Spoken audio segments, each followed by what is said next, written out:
Hey, Green Machine friends and fans of fun. We have a lot of comics to get through this week. It's been a weird week, but my God, it was a good week for comics. So we're going to touch on pretty much everything under the sun, starting, first of all, with... we did have to talk about our sales real fast. That's right. So we'll have a Black Friday sales. It'll be, I think, 35% off select titles that are on the shelf. And then we're going to have 50% off back issues. And we might have something else for trade. I don't know. We're still sort of ironing out the details. But we'll see. We'll have some big sales for Black Friday. That's for sure. So I guess let's jump right into it. The first book is The Question. And this is DC's Black Label. And this is Jeff Lemire, Dennis Cowan. Oh, Dennis Cowan of Milestone Comics. Bill Sienkiewicz and Chris Sotomayor.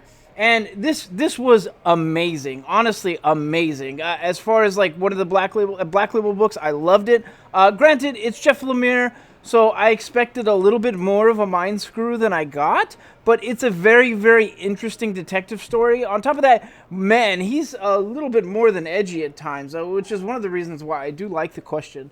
Really, really good character. It's got a nice detective noir feel. The art's pretty good. So anyways, yeah, you need to come check this out. Pretty good is really underselling it. Honestly, the art was great. Anyways, so this is The Question, DC Black Label, Book 1. Come get this while we have it. It's awesome. Next is Absolute Carnage, and this is the wrap-up. And, well, it's resolved. My biggest question wasn't answered, and I'm a little frustrated with it, but I'm sure it's going to come out in further Venom issues. If you read it, you'll see. Granted, they did resolve it, but there's a couple of really sort of, I guess, unresolved issues. But yeah, you'll have to go and see. It honestly, it wasn't the strongest of the Absolute Carnage books, which is kind of sad because it's the last one. The last one should be the strongest. It was kind of, so-so at best. But anyway, so Absolute Carnage number 5. If you're on board with this series, you should totally come pick it up because it's still a great series. I had a really fun time with it. You need to get the end of it. I'm kind of disappointed with the wrap-up a bit. I'm sorry. Next is Chasity, and, well, this is Dynamite Comics, issue number 3. It says it's the Chaos 25th anniversary. I don't know, if you're going to drug a bunch of people and kidnap them and put them on a boat, maybe make sure one of them's not a vampire. That seems like common sense. Isn't that what we always check for? That's what you always check for. So the story is, well, it's weird. It's weird. And that's not to say, I mean, granted, I'm coming in on book 3. I didn't hate it. It's kind of weird and at times a little tropey. But it was fun. It was fun for a vampire comic. Didn't hate it. So Chastity number 3, come pick this up. Next is issue number 5 of Punisher Kill Crew. And this is Jerry Duggan and Juan Ferreira. This run was, this storyline was amazing. It was awesome, outstanding. I do want to talk a minute, though, about the wrap-up, because the wrap-up, one of the things that happens in this wrap-up was for such a funny book, they got a little deep about sort of suicide and some of the traumas that we deal with when we've seen too much. And as soldiers, I think me and Yogi really identify with that sort of thing. And one of the things that they touch on in it is it's never, one of the people say, like, oh, you're just going to tell me that it gets better with time, and the Punisher actually explains, no, it doesn't. It doesn't get better with time. You just sort of learn to fight, and you fight through it. And I think that's one of my issues that I'm going through, because I don't know, I have a buddy that he died on November 21st, which is coming up, and I named a character in my books after him, a character that was based on me, but I gave him the same name. And then I named my son after him, and it's like, and I come to find out that there are 6 other guys in my unit who have named their sons Mason after Christopher Mason. And, I miss the guy, and, nothing ever takes that pain away, but, you just learn to fight through it, and you just keep going, because, what you do with your life is your tribute to them. So, anyways, it's a great comic. It was a great ending, but you should know that there is a little bit of something that if that sort of talk bothers you, that's at the end of this book. And, for anyone that is having those kind of dark times or dark moments, please reach out. That's one of the things that we always push. Please reach out. So, granted, Punisher Kill Crew. So, it has a deep ending for such a comical book, but it's honestly awesome. It was some of the best action I think I've I've read in a comic in a long time, save for like the last Punisher run by Rosenberg, which I had a lot of fun with that one too. So, anyways, this is awesome. Go pick up this last issue; it's amazing. Next is Batman: City of Bane, issue 83, and this one is a tearjerker because in this one, Batman's going to confront the fact that Alfred is dead, and Bane has killed Alfred, and Alfred has written Bruce one final note, and it was touching and beautiful, and it's building towards that big fight. The last issue, what did we see? We saw Batman essentially beat Bane and was in the middle of breaking his back when Thomas Wayne rushed in and shot both of them and shot Bane in the head. I think Bane is dead, dead. I'm pretty sure. So wow. Wow. After reading that, you still think he's dead? Yeah, it was a shocking ending. So anyways, issue number 83, it was awesome. If you're a Batman fan, you should totally be on board with this. I don't know if this is the book to start with, but it was beautiful. Very beautiful. And I honestly think that this one's probably worth collecting for that reason. So, yeah. Next is Heart Attack, and this is a weird one. After I just slapped my chest, yeah, right? Heart Attack. Issue number 1, this is Image Skybound, and it's weird. The art is I'm so about. This is Sean Kittleson, Eric Zawadzki, and Michael Garland. I don't know. I was sort of on the fence about the art for a lot of the book, but I didn't hate it. It's sort of a weird dystopian society type story where there are some people that have powers. They're called variants. So essentially mutants. And then the people that are hunting them are in the town. They're sort of police force, but essentially they're Judge Dredd. They look like Judge Dredd. They're all a bunch of Judge Dredds. And so that's pretty much it. One of the people that's a variant does not have very good powers, and she realizes when she holds hands with another variant that her powers increase. So again, that's an X-Men thing. They've stolen that from X-Men brothers and sisters. So there's nothing new in this book. That said, I still had a pretty good time. So if you want an issue number 1 that have something to jump into, Heart Attacks, it's a pretty good showing. What if X-Men squared off with Judge Dredd more or less, huh? Yeah, it's pretty much X-Men versus Judge Dredd, it feels like. Okay, next is Strike Force, issue number 3. And I've really loved the Strike Force run, although I haven't hidden that sometimes the art does feel a little too gritty for me. I being an art snob, I get a little snooty sometimes. But I really love the writing. This story has been absolutely bonkers and fun. You have, Damian Hellstrom? You have Angela, you have Blade, Spider-Woman. Sorry, just stop to think for a minute. And Winter Soldier. But you have all these characters in there, but one of the big things is in this issue, Blade gets a bit annoyed because he has to give up his coffee. Because it was such a darn good cup of coffee, and he has to go do something. I can relate. Blade is a man of good caliber if that bothers him. I completely agree. So anyways, Strike Force, it's awesome. This hasn't slowed down one bit. I've had the best time with this run so far. So this is Tini Howard, German Peralta, Marco Rudy, and Guru Effects. Good showing, guys. Next is Marauders, issue number 2. Now, the weird thing about it is all the other X-Men books in our shop have more subs than this one. This one, I think, is the least amount of subs, which is weird because it's honestly the best of all the X-Men books on the shelf right now. This one is insanely good. It's hysterical. It's funny. Kitty Pryde as leading a group of pirates is awesome. There's a lot of politics in play. There's a whole Red Queen, White Queen, which has been there before, but they're making some actual power moves. So the Marauders book is just, honestly, it's awesome. Jerry Duggan, Matteo Lully, and Federico Blee. Come pick this up if you're an X-Men fan. It's amazing. Next is Heartbeat, and this is Maria Lovett. Is this only Maria Lovett? Wow. Okay. Oh no! We've got Endworld design for lettering. Andrea Rosenberg is the translation, and then Maria Lovett. Wow, I guess she did both the art and the story. Oh, it says right there, art and story. Wow, I'm impressed. Way to go. So the art of the story is amazing. I think it's centering around a group of vampires or people becoming vampires, but it's the first issue, so they're still sort of floundering through and figuring that out. Basically, one gal winds up seeing one of her friends eat another person, and she figures she'd be a little more shocked than she was. There's a very, I think they were going through for sort of a Tokyo Ghoul vibe in it, and that one of the characters has an eye patch that's very similar, and it's sort of the whole school feel. I really want to know where she's going with it. The art was absurdly cool. Like, I have nothing to complain about from the art. The story was honestly pretty darn good, too. It left me wanting to know more. So, Heartbeat by Boom Studios. This is issue number 1. Come pick this up. This was awesome. A good showing for number 1. Next is, it's Marvel Alpha 2099 number 1. And if you don't know, they've dusted off the 2099 group of comics. They've added a few new titles. We're going to get a Conan 2099, which I didn't know I wanted to see Conan the Barbarian 2099. And they've changed the look of quite a few of the characters.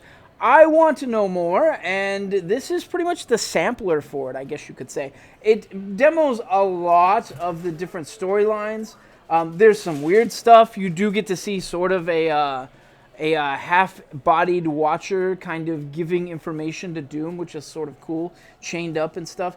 The art is honestly on point. The art was top-notch. Who is this? So it's Spencer Bogdanovich and Gracia. Good showing, guys. So if you even want to dip your toes in the 2099 stuff, you just want to get maybe 1 or 2 of the 2099 books, go start with this one. It's the beginning, and it was great.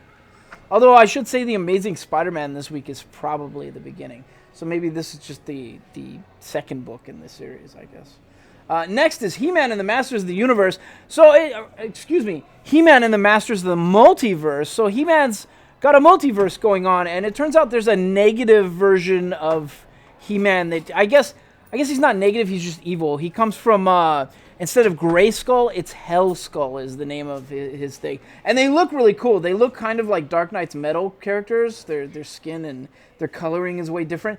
So anyways, this particular He-Man is going to all the different parts of the multiverse and finding the other He-Mans and stealing their power swords because, I don't know, why not? That's what bad guys do. It's a good excuse for a story. Meanwhile, there is one anti-He-Man universe, and in that anti-He-Man universe, He-Man is the bad guy, and guess who's the good guy? Skeletor. Yeah, but he's not Skeletor yet. He's like... Skin Man? Yeah, his name is like Agator or something. He's got like an actual name. But he does wear purple, and he's got like blue skin, and he's got like kind of the outfit. So it's before he got cursed and lost his face. Well, maybe. He's kind of from the anti-human universe, so maybe it's just a different take on it.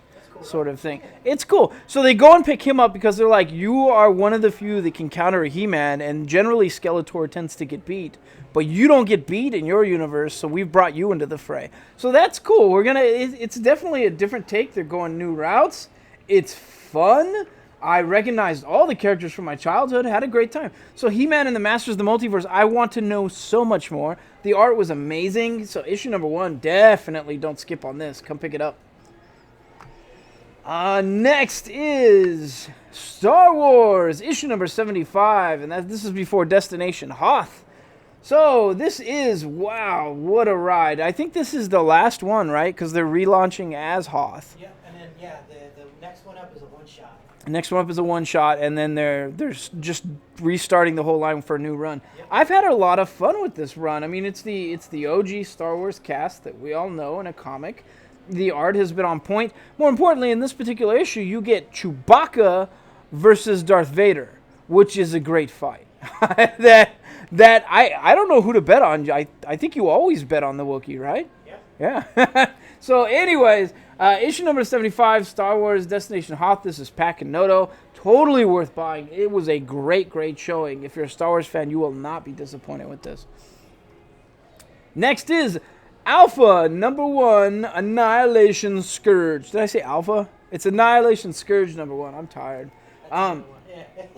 This is a weird one. So Annihilus has been hanging out in what's it called? The negative universe? I can't remember what it's called. I'm sorry. But he's been hanging out there, and there they've got the evil version of the Avengers. They're called the Revengers. And, you know, all types of other stuff. So he decides to jump ship and go to a universe that has a lot of good heroes that can help them fight. And that puts him in, I think, 616. We haven't quite confirmed. Seems very 616-ish. It was honestly a good showing. And oddly enough, Annihilus is not the bad guy here. The bad guy is somebody else who is a good guy, who is extremely, extremely powerful. But yeah. So anyways, you need to come check this out. It's really, really great. We've got the Guardians in play. We've got Silver Surfer in play. You know, it's a fun beginning to a decent story arc. Now, the art, I will tell you, the art was kind of weird to me. I couldn't put my finger on it. I really liked it on some pages and was really thrown off on some pages. It was sort of strange, so I'm not sure. This is Rosenberg, Ramirez, Tormey, and Blee. I don't know. I totally think you should jump in on this because it was a great read. I'm just, if you're an art snob like me, maybe pick it up and thumb through it first. Next is Batman White Knight presents Von Freeze. This is a one-shot that is tied to the Curse of the White Knight run right now, which has Batman sort of figuring out his origin mystery, the origin mystery of Gotham, and the origin mystery of Azrael, Azbat. So it's, and Joker actually too. Yeah, the whole thing is pretty wild. This is, well, it's a different take on Freeze's roots that involves him sort of rescuing Nora from Nazis when she was a baby. It's weird. Hear me out. But I didn't hate the story. It made me kind of feel, I don't know, at times lately, especially lately, it seems like I've sort of felt bad for Freeze, like, yeah. But so, anyways, it's a different take on Freeze's origin, on Nora Fries' origin. But it's a good take, and it sort of ties into the current Curse of the White Knight storyline. I'm not sure they needed this offshoot to do it. Like, it sort of feels like it's just tied to one artifact that kind of gets casually handed to Batman. But maybe there's a bigger thing in play. Sean Murphy's a pretty good writer. I don't know. It didn't feel necessary for the Curse of the White Knight story. So if you absolutely don't need another story tied to that, don't come pick it up. But if you're loving that Curse of the White Knight story, come grab this. It's great. Sean Murphy, Klaus Jensen, and Matt Hollingsworth. Come pick it up. Next is Fantastic Four 2099. And if you can't tell from the cover, it's the 2099 Fantastic Four, which is not the same team. Sad face. However, the reason this team exists might have something to do with the original Fantastic Four team, and it gets really, really, really dark. Dark as hell. My God, that ending left me a bit shocked. It was great. Keep in mind, I liked it, but I was a little blown away by the ending. It was pretty sinister. And I looked ahead, and I don't think there's any more Fantastic Four for 2099. I think this is a one-shot for good reason. So, yeah, come check this out. It was great. It was just kind of shocked me to my core. So, anyways, yeah, we'll have that. Next is Snyder, Manipul, Porter, and Hi-Fi. And, yep, this is Justice League, issue number 36. And, well, there's so much to unpack. Justice League has pretty much accepted that they've lost to Doom. Like, they've lost. They have no more moves left. The final thing, they break down why they've lost, too. And they break it down in this issue. And they essentially say to all the different parts of the multiverse, like, look, we were fighting Lex how we normally fight Lex. We normally fight him. We don't give up. And that's generally enough.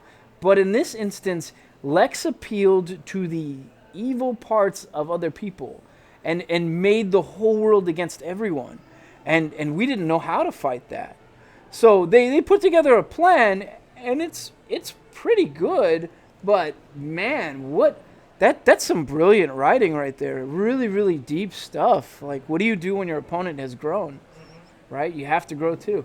So anyways, I have loved everything about this Snyder Justice League run, and that's not going to change now. It's still amazing. So issue number 36, come pick this up. Next, well, stop me if you've heard this one before. Stop. Okay. You're reading a comic randomly, and then the hero you're reading about falls from the sky. You've never heard this before. I'm just busting your balls. It was honestly really, really, really cool. One, the art is cool. It has a weird, modern, old-timey feel. And it's kind of strange. It centers around a kid. He's sort of reading a comic, and then the hero that he's reading about, which is named, he's a god. It's essentially like a Thor character. Thor crossed with, I think, Mangog is who it is, because he's got like the thing in his belly.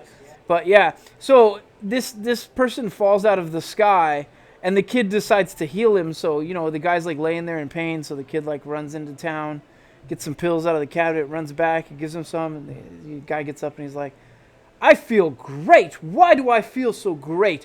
What are these magical things you've healed me with? And he's like, Vicodin? 3 cheers for Vicodin. So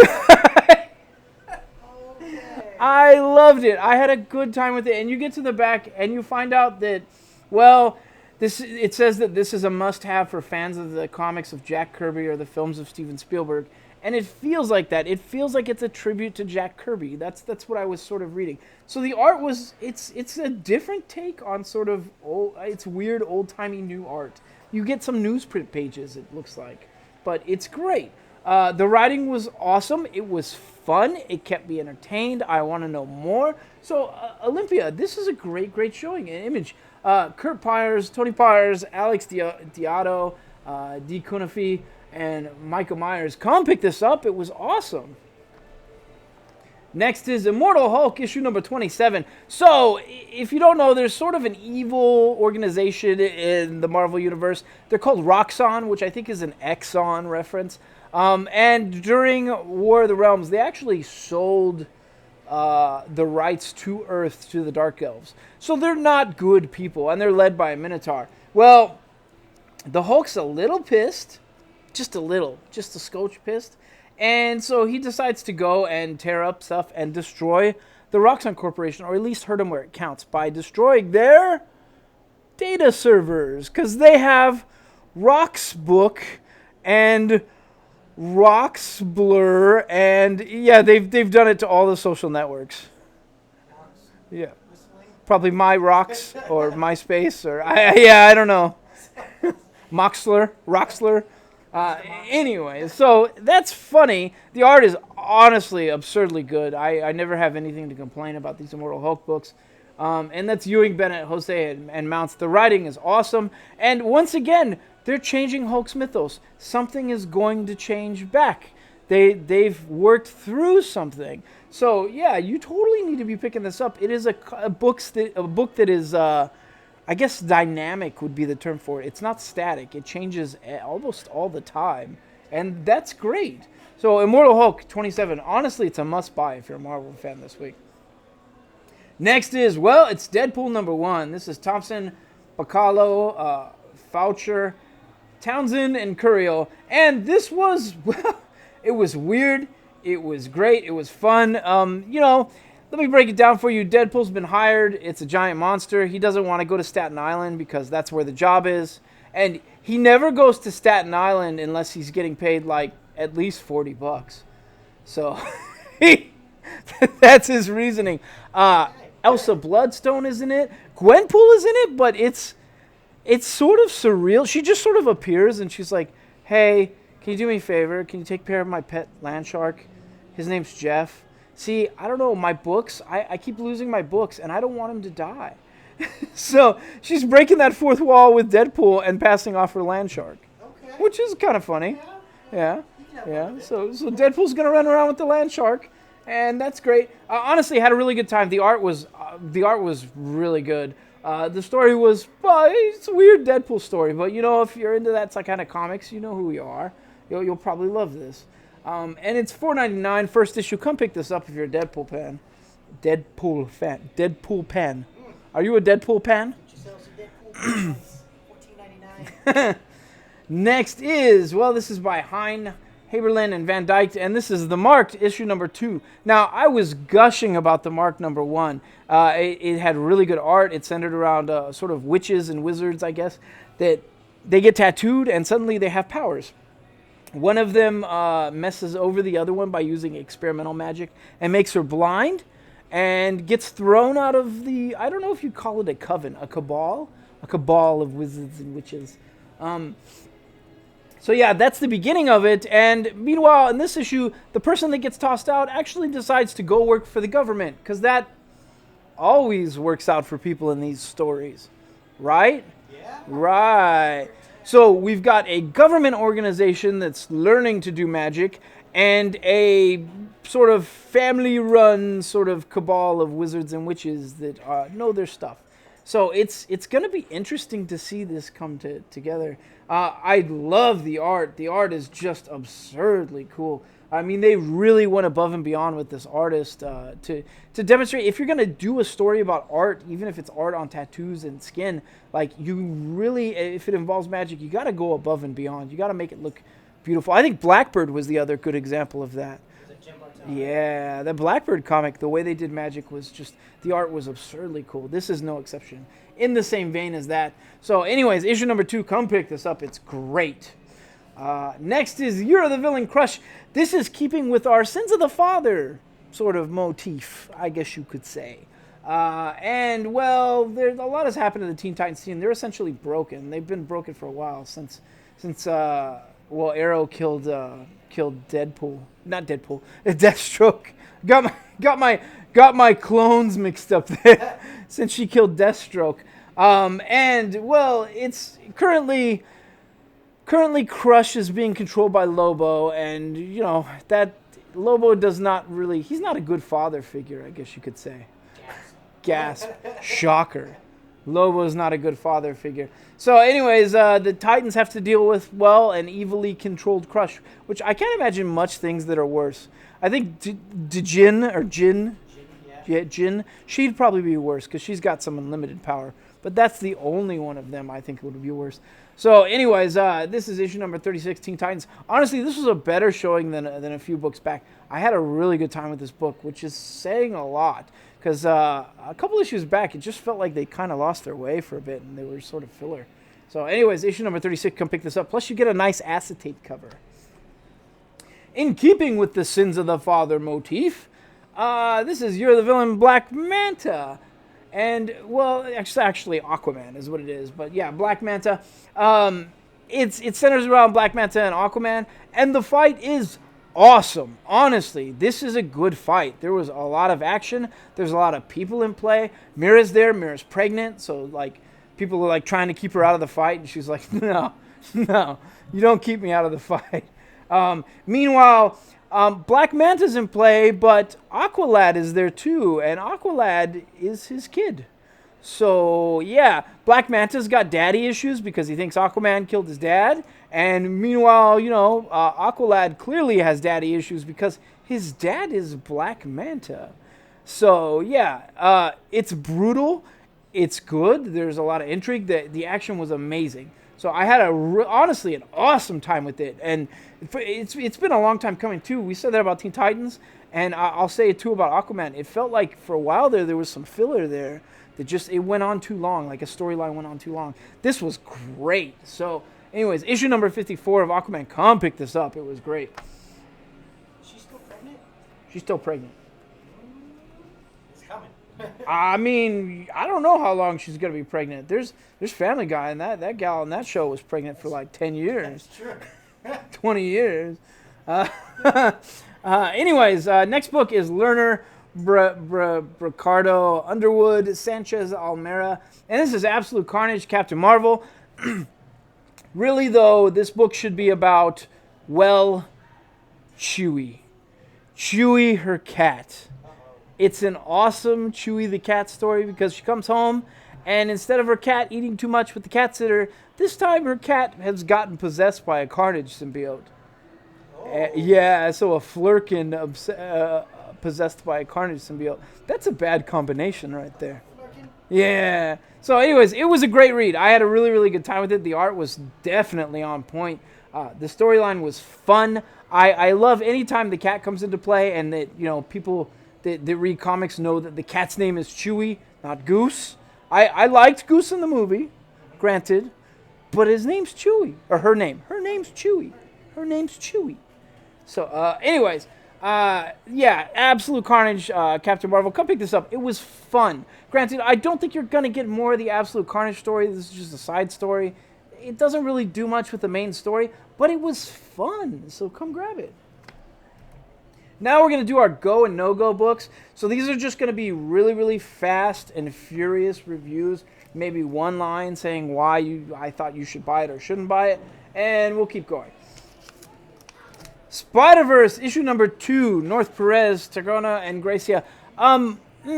Go if you're a big Spider-Man fan. If you're anyone else, no go. It centers around sort of, what's her name? Old May Parker? Yeah, I can't remember the spider name. But anyways, so it centers around that. We do get to see an evil Miles for once, which was a little weird. An evil Miles Spider-Man for like a couple of seconds, and then they don't resolve him. I don't know. It's weird writing. It's weird. It's weird. Still had a good time with it, but it's a little weird. So only if you're a Spider-Man fan, go. Sorry, that was a regular review there, wasn't it? It's okay. Captain Marvel. This is a go for the new suit and new storyline, but it's going to hurt. That's all I'm going to say. It's going to hurt. Issue number 4 of Not the Batman Who Laughs. Batman Superman. The acetate cover says Batman Who Laughs. Go. It's really, really cool. This storyline's been fun. You get to see the Secret Six. Go. Supergirl, The Infected. And this is actually Supergirl number 36. Obviously, she's tied to the last book. Go, if you're reading that series. Gwenpool Strikes Back. Only go if you've been reading Gwenpool. Not a good jumping off point. Otherwise, no go. Excalibur, issue number 2. Go if you're really into fantasy and X-Men. Anyone else, no go. No. Okay. Are we good? Good. Okay. Okay. Flash Forward, issue number 3. Wally West, go. Had a great time. It was awesome. You get to see Arsenal again. Go. Vampire Justice League, go. So, yeah, it was great.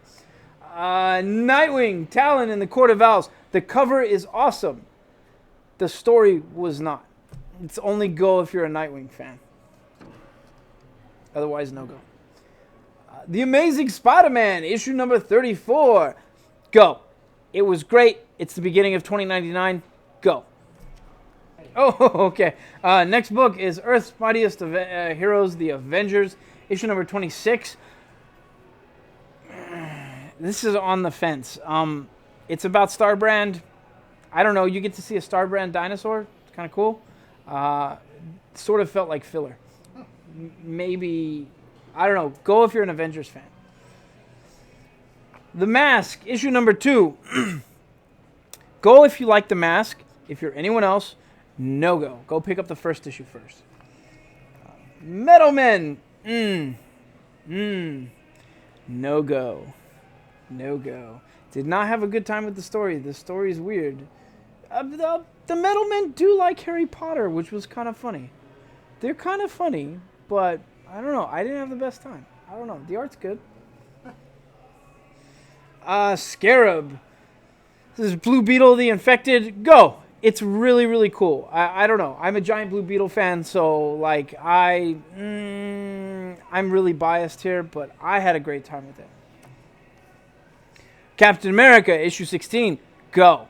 This has been some of the best Cap stuff that we've seen in a while. Had a great time with it. Keep going and getting this stuff. Mary Jane. Well, go if you like Mary Jane. If you're anyone else and you don't want to see what happens when Quentin and, well, when Mysterio and Mary Jane make a movie, you could probably skip it. The whole premise for this comic is weird. It's weird. It's weird. I don't know. It was... It's like, let's make a comic for the sake of making a comic. Yeah, it's okay. I don't know. If I wanted a movie slice of life book, it's great. Otherwise, no go. Sorry. Okay. That's our show. Oh, we got to do a drawing.